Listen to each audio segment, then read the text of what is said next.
আসসালামু আলাইকুম। আজকে আলোচনা করব মাধ্যমিক রসায়নের পঞ্চম অধ্যায় রাসায়নিক বন্ধন চ্যাপ্টার নিয়ে। আমরা জানি পৃথিবীর যত বস্তু আছে, যত যৌগ আছে, সবগুলো 118টি মৌল নিয়ে গঠিত। এই মৌলগুলো মধ্যে শুধুমাত্র 8টি মৌল ছাড়া কেউ এককভাবে থাকতে চায় না। তারা প্রত্যেকেই কারো না কারোর সাথে, সে নিজের সাথে হোক বা অন্যের সাথে হোক, যুক্ত হয়ে যৌগ গঠন করে এবং সে আকারেই থাকে। এখন এই যে যৌগগুলো গঠন হয় কিভাবে হয়, আর এই যৌগগুলোর গঠন করতে গিয়ে যে জিনিসগুলো জানা খুবই প্রয়োজন, সেই বিষয়গুলো নিয়ে আলোচনা করব।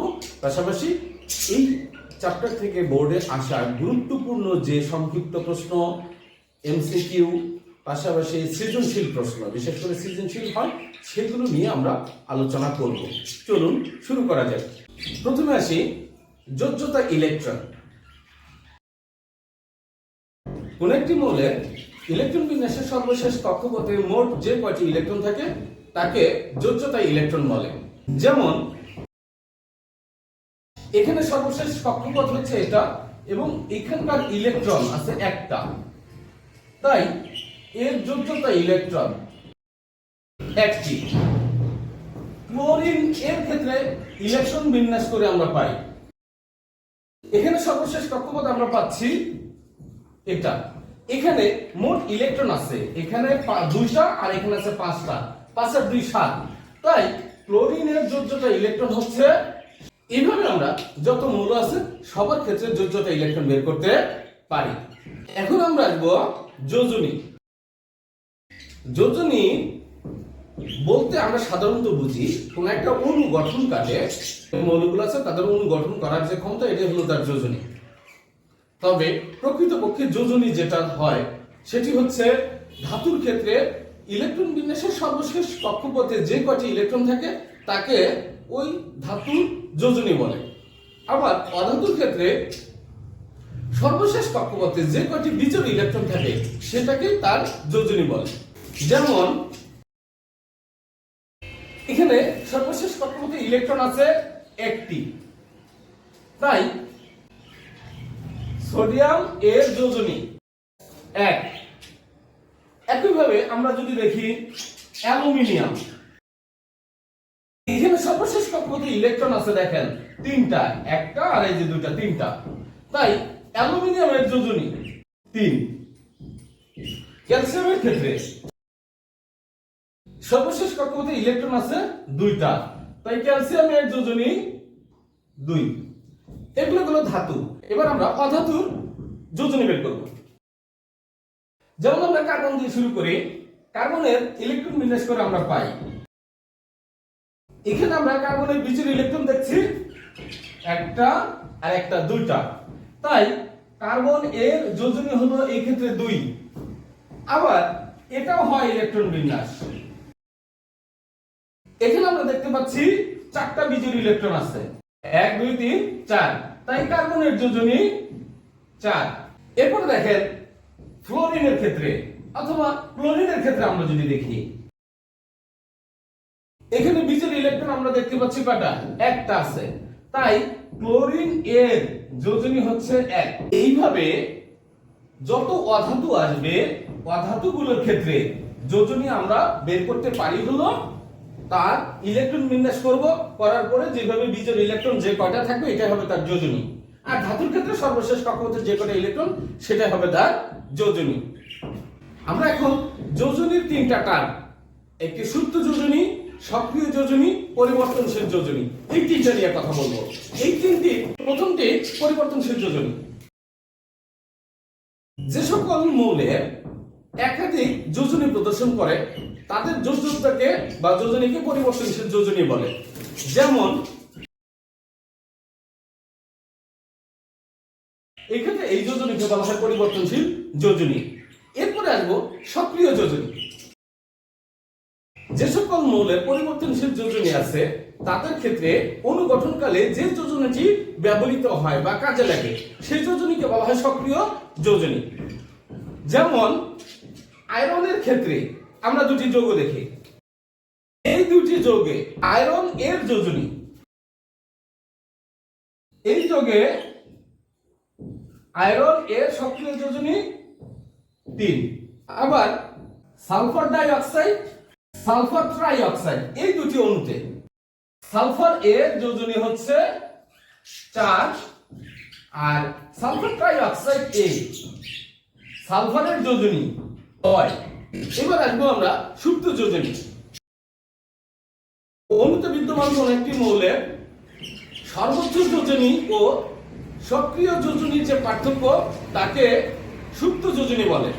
যেমন ফেরাস ক্লোরাইড, ফেরিক ক্লোরাইড আর sulphur die oxide, sulphur try oxide, এই 4টি অণুতে আয়রন এবং সালফারের সুপ্ত যোজনী দেখব।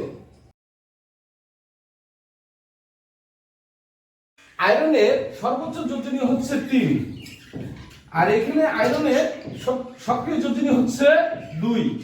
এই 3 থেকে 2 বাদ দিলে থাকে 1, অতএব এটা হচ্ছে আয়রন এর সুপ্ত যোজনী। একই ভাবে ফেরিক ক্লোরাইড অণুতে আয়রনের সুপ্ত যোজনী কিন্তু নেই, কারণ আয়রনের সর্বোচ্চ যোজনী 3, সেখান থেকে সক্রিয় যোজনীও 3, তাই সুপ্ত যোজনীর মান এখানে 0। Sulphur try oxide sulphur die oxide এ, সালফার এর সুপ্ত যোজনী হবে, সালফারের সর্বোচ্চ যোজনী 6 আর এখানে সক্রিয় যোজনী হলো 4, তাই সালফারের সুপ্ত যোজনী হবে 2। আশা করি আমাদের সক্রিয় যোজনী, সুপ্ত যোজনী এবং পরিবর্তনশীল যোজনীর ধারণাটি ক্লিয়ার হয়েছে। আমরা এখন আলোচনা করব যৌগমূলক নিয়ে। একাধিক মৌলের পরমাণু একত্রে গুচ্ছ আকারে যখন কোনো রাসায়নিক বিক্রিয়ায় ব্যবহৃত হয় এবং একটি আয়নের ন্যায় আচরণ করে, ওই পরমাণু গুচ্ছকে যৌগমূলক বলে। যেমন আমরা এখানে 3টা যৌগমূলক দেখতে পাচ্ছি, অ্যামোনিয়াম, ফসফেট, কার্বনেট। অ্যামোনিয়ামে নাইট্রোজেন এবং হাইড্রোজেন পরমাণু বিদ্যমান এবং তার ধনাত্মক চার্জ আছে। ফসফেটে ফসফরাস এবং অক্সিজেন আছে। কার্বনেট এ কার্বন এবং অক্সিজেন আছে। এরা পরমাণু গুচ্ছ তৈরি করেছে। তাহলে এই রকম পরমাণু গুচ্ছগুলোকে যৌগমূলক বলে। তবে যৌগমূলক সাধারণত ক্যাটায়নিক অথবা অ্যানায়নিক হয় এবং তাদের চার্জই তাদের যোজনী নির্দেশ করে। এবার আলোচনা করব নিষ্ক্রিয় গ্যাস নিয়ে। আমরা জানি 118টি মৌলের মধ্যে 8টি মৌল আছে যারা অন্য কারোর সাথে যুক্ত হয় না, এমনকি নিজেদের সাথে যুক্ত হয়ে কোনো যৌগ গঠন করে না। শুধুমাত্র জেনন এবং রেডন বাদ দিয়ে, জেনন এবং রেডনের অল্প কিছু যৌগ পাওয়া যায় যা মাধ্যমিক রসায়নের জন্য আবার আলোচ্য বিষয় না, তাই কি বাদ। এখন আসুন এই নিষ্ক্রিয় গ্যাস কি সেটা আমরা দেখি। যে সকল মৌল অন্যদের সাথে এমনকি নিজেদের সাথেও যুক্ত হয়ে যৌগ গঠন করতে চায় না বা করে না, তাদেরকে নিষ্ক্রিয় গ্যাস বলে।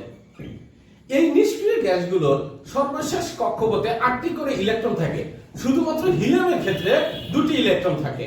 আসুন এরকম আমরা কয়েকটি নিষ্ক্রিয় গ্যাসের ইলেকট্রন বিন্যাস দেখি।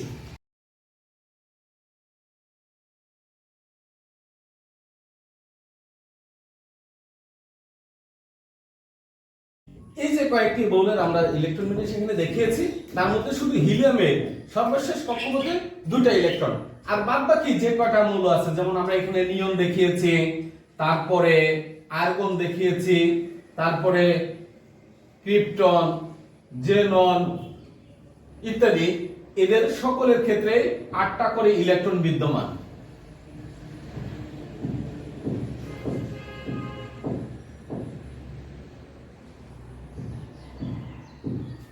শুধুমাত্র এর ক্ষেত্রে কয়টা ইলেকট্রন আছে? হিলিয়ামের ক্ষেত্রে 2টি। এই 8টি করে ইলেকট্রন থাকে বিধায় এরা কারোর সাথে যুক্ত হতে চায় না, তাই এরা নিষ্ক্রিয় থাকে। এখান থেকে একটি প্রশ্ন আসে, নিষ্ক্রিয় গ্যাসের নিষ্ক্রিয়তার কারণ কি?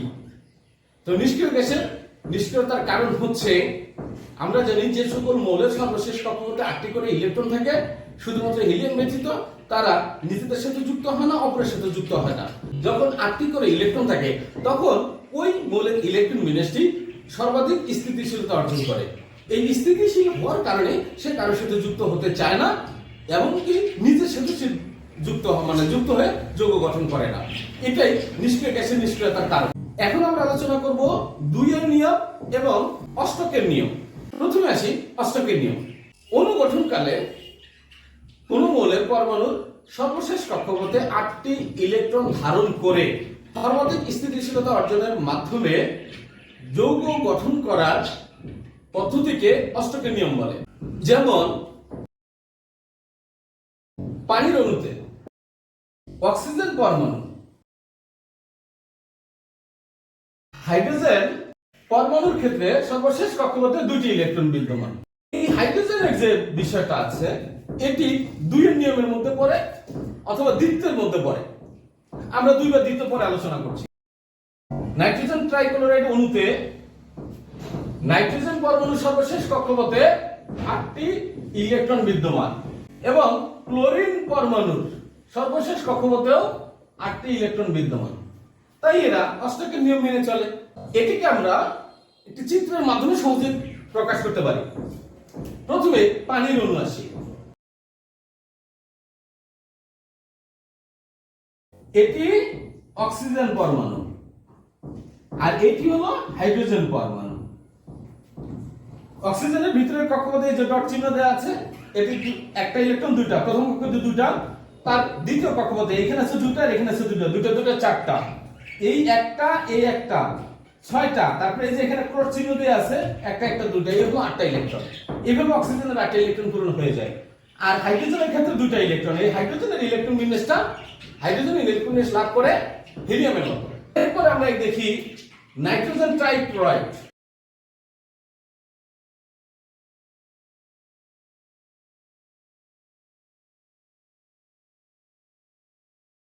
এখানকার আমাদের এটা একটা ক্লোরিন পরমাণু, এটা হলো নাইট্রোজেন পরমাণু, এটি ক্লোরিন পরমাণু, এটিও ক্লোরিন পরমাণু। এই যে দুটো চিত্র আছে এই চিত্র দুটোতে আমরা দেখতে পাচ্ছি এই যে নাইট্রোজেন পরমাণুর প্রথম কক্ষপথে 2টা ইলেকট্রন, তারপরে যে কক্ষপথ আছে দ্বিতীয় কক্ষপথে দেখেন 8টা ইলেকট্রন আছে, নিজস্ব 5টা, 2টা 3টা 4টা 5টা, আর বাকি 3টা এই যে ক্রস চিহ্ন দিয়ে ক্লোরিন থেকে পাওয়া। এরপরে ক্লোরিন পরমাণুতে দেখেন প্রত্যেক 3 নম্বর কক্ষপথে 2 4 6 8 8টা ইলেকট্রন হয়ে গেছে। সিমিলার এই ক্লোরিন আছে এই ক্লোরিন আছে। তার মানে দেখা গেল যে মৌলগুলো যৌগ গঠনকালে তাদের সর্বশেষ কক্ষপথে 8টা করে ইলেকট্রন ধারণ করার মাধ্যমে ঠিক আছে বন্ধন গঠন করে। এটাই হচ্ছে অষ্টকের নিয়ম। কিছু যৌগ আছে যারা অষ্টকের নিয়ম মেনে চলে না, তাদের এই অনুগঠন প্রক্রিয়া ব্যাখ্যা করার জন্য আমাদেরকে 2 এর নিয়ম ফলো করতে হয়। আসলে এরকম কিছু যৌগ এবং 2 এর নিয়ম দেখি। অনুগঠনকালে সংশ্লিষ্ট মৌলের পরমাণুগুলো সর্বশেষ কক্ষপথে ইলেকট্রনগুলো জোড়ায় জোড়ায় থাকবে, এটাকে 2 এর নিয়ম বলে। যেমন বোরন ট্রাইক্লোরাইড, ফসফরাস পেন্টাক্লোরাইড।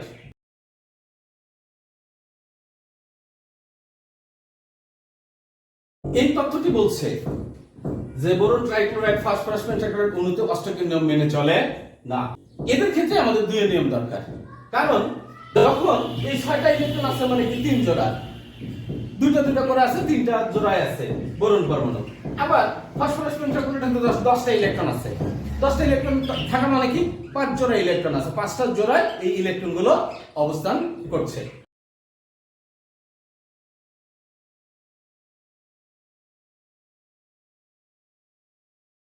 এটা বোরন আর এগুলো ক্লোরিন।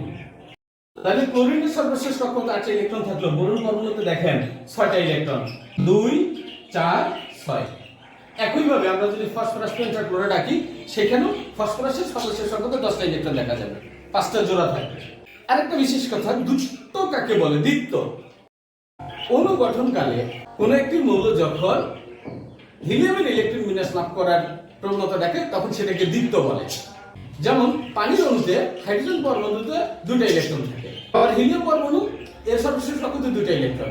তাই অণু গঠনকালে হাইড্রোজেনের যে ইলেকট্রন স্থিতিশীলতার কারণ সেটা হচ্ছে দ্বিত্ব। আমরা এখন দেখব রাসায়নিক সংকেত অর্থাৎ আণবিক সংকেত ও গাঠনিক সংকেত কি এবং আণবিক সংকেত লেখার যে নিয়ম। প্রথমে আসি আণবিক সংকেত। অণুতে বিদ্যমান সংশ্লিষ্ট মৌলগুলোর প্রতীক এবং প্রকৃত সংখ্যা সহ উল্লেখ করাকে রাসায়নিক সংকেত বা আণবিক সংকেত বলে। যেমন মিথেন অণু, পানির অণু, সালফিউরিক অ্যাসিড। এই 3টা অণুতে কার্বন 1টা হাইড্রোজেন 4টা, পানির অণুতে হাইড্রোজেন দুটো, অক্সিজেন একটা। সালফিউরিক অ্যাসিডের অণুতে হাইড্রোজেন দুটো, সালফার একটা, অক্সিজেন চারটা থাকে। এটা হচ্ছে তাদের আণবিক সংকেত। এখন আসে গাঠনিক সংকেত কি। কোন একটি অণুতে সংশ্লিষ্ট মৌলগুলোর পরমাণুগুলো কিভাবে সাজানো আছে সেটি প্রতীক ও বন্ধন সহকারে প্রকাশ করাকে গাঠনিক সংকেত বলে। যেমন মিথেন অণুর গাঠনিক সংকেত, পানির অণুর গাঠনিক সংকেত, আর সালফিউরিক অ্যাসিডের গাঠনিক সংকেত। এখন আমরা দেখব আণবিক সংকেত আর গাঠনিক সংকেত এর মধ্যে পার্থক্য। প্রথমে সংজ্ঞাটি দিব, আণবিক সংকেত এবং গাঠনিক সংকেতের সংজ্ঞা। শেষে আমরা উদাহরণ সেট করে দেব। এবার আসি আমরা অণুর সংকেত কিভাবে লেখা যায়। তিনটি নিয়মে অণুর সংকেত লেখা যায়। প্রথমটি হলো অণুর গঠন যদি একটি মাত্র মৌল দ্বারা হয়, যেমন অর্থাৎ এই ক্ষেত্রে মৌলের প্রতীকটি দিব, তার সাথে যে কয়টা পরমাণু মিলে ওই অণুটা গঠন হয়েছে সেটা দেব। এখানে x হচ্ছে পরমাণুর সংখ্যা আর a হচ্ছে প্রতীক। যেমন আমরা দেখতে পাই হাইড্রোজেন, হিলিয়াম, সোডিয়াম, এটা ধাতু, এভাবে প্রকাশ করা হয়। ধাতুর ক্ষেত্রে সাধারণত মৌলের প্রতীকটি লিখলেই হয়। ফসফরাস অণু, একটা অণুতে 4টা পরমাণু বিদ্যমান। সালফার, একটি অণুতে 8টি সালফার পরমাণু বিদ্যমান। নিয়ম, অণুটি যদি দুটি মৌল নিয়ে গঠিত হয়, এখানে A এবং B হচ্ছে দুটি ভিন্ন মৌলের প্রতীক এবং X এবং Y হচ্ছে A ও B এর যোজনী। আর সব সময়ের জন্য আমরা খেয়াল রাখবো পরমাণুর সংখ্যা বা যোজনীকে প্রতীকের ডান দিকে নিচে ছোট করে লেখা হয়। 3 নম্বর নিয়ম,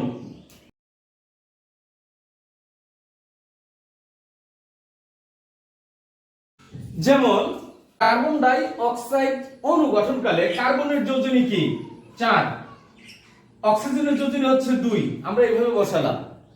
এখন 2 আর 4 পরস্পরের গুণিতক হওয়ার কারণে এই ক্ষেত্রে যে ছোট গুণিতক আছে, এই ছোট গুণিতক দ্বারা উভয়কে আমরা যখন ভাগ দেই তখন এখানে কি দাঁড়ায়, কার্বন হলো একটা, অক্সিজেন হলো 2টা। এইভাবে কার্বন ডাই অক্সাইড অণুর সংকেতটা লেখা হয়ে থাকে। এই ছিল আমাদের সংকেত লেখার নিয়ম। এখন আমরা আলোচনা করব ক্যাটায়ন ও অ্যানায়ন গঠন নিয়ে। ক্যাটায়ন হচ্ছে ধনাত্মক চার্জ বিশিষ্ট আয়ন বা যৌগমূলক। ক্যাটায়ন গঠন করার কারণ হচ্ছে সাধারণত পর্যায় সারণীর বাম দিকে যে মৌলগুলো আছে যাদের সর্বশেষ কক্ষপথে 1টি, 2টি অথবা 3টি ইলেকট্রন থাকে তারা ধাতু। এই ধাতুগুলোর আয়নীকরণ শক্তির মান খুবই কম হওয়ার কারণে এরা এদের সর্বশেষ কক্ষপথের 1টি, 2টি অথবা 3টি ইলেকট্রন সহজে ছেড়ে দিয়ে তার নিকটবর্তী নিষ্ক্রিয় গ্যাসের স্থিতিশীল ইলেকট্রন কাঠামো অর্জন করে। এই ইলেকট্রন ছেড়ে দিয়ে তারা ক্যাটায়ন গঠন করে। যেমন সোডিয়াম, অ্যালুমিনিয়াম, ক্যালসিয়াম।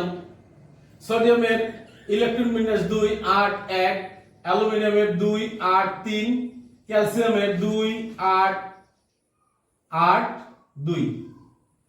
তো এখানে সোডিয়াম একটা ইলেকট্রন ছেড়ে দেয়, ছেড়ে দিয়ে সোডিয়াম 1+ আয়ন গঠন করে। এই অবস্থায় ইলেকট্রন বিন্যাস 2, 8 হয়, যা নিয়নের ইলেকট্রন বিন্যাসের অনুরূপ। অ্যালুমিনিয়াম তার সর্বশেষ কক্ষপথের এই 3টা ইলেকট্রন ছেড়ে দেয়। 3টা ইলেকট্রন ছেড়ে দিয়ে সে অ্যালুমিনিয়াম 3+ আয়ন গঠন করে। এখানে অ্যালুমিনিয়াম 3+ এর ইলেকট্রন বিন্যাস 2, 8, যেটা নিয়নের অনুরূপ। ক্যালসিয়াম তার সর্বশেষ কক্ষপথে 2টা ইলেকট্রন ছেড়ে দেয়, ছেড়ে দিয়ে ক্যালসিয়াম 2+ আয়ন গঠন করে। এখানে ক্যালসিয়ামের ইলেকট্রন বিন্যাস দেখা যায় 2, 8, 8। এটি আর্গনের ন্যায় ইলেকট্রন বিন্যাস। এভাবে পার্শ্ববর্তী নিষ্ক্রিয় গ্যাসের স্থিতিশীল ইলেকট্রন কাঠামো অর্জন করার জন্য ধাতুগুলো তাদের সর্বশেষ কক্ষপথের 1টি, 2টা বা 3টি ইলেকট্রন ত্যাগ করে এরকম ধনাত্মক চার্জ বিশিষ্ট আয়ন অর্থাৎ ক্যাটায়ন গঠন করে। এখন আমরা দেখব অ্যানায়ন এবং অ্যানায়ন কিভাবে গঠন হয়। সাধারণত অধাতব মৌলের পরমাণুগুলো সর্বশেষ কক্ষপথে 4 থেকে 7টি ইলেকট্রন থাকে। 4 থেকে 7টি ইলেকট্রন থাকার কারণে এটি ইলেকট্রন ছেড়ে দিতে পারে না। এদের আয়নীকরণ বিভবন অনেক বেশি হওয়ার কারণে এরা ইলেকট্রন ছেড়ে দিতে পারে না। এরা যেটি করবে সেটি হলো সহজে একটি দুটি অথবা 3টি ইলেকট্রন তারা কি করবে, গ্রহণ করবে, অথবা 4টি ইলেকট্রন পর্যন্ত শেয়ার করে তার পার্শ্ববর্তী যে নিষ্ক্রিয় গ্যাস আছে তার মতো স্থিতিশীল ইলেকট্রন বিন্যাস লাভ করবে। অ্যানায়ন গঠনকালে এদের আয়নীকরণ বিভবের মান যেমন বেশি, তাই ইলেকট্রন ছাড়তে পারে না। আবার এদের ইলেকট্রন আসক্তির মান এটাও বেশি। ইলেকট্রন আসক্তির মান বেশি হওয়ার কারণে এরা কি করে, সহজে ইলেকট্রন গ্রহণ করে ঋণাত্মক চার্জ বিশিষ্ট আয়নে পরিণত হয়।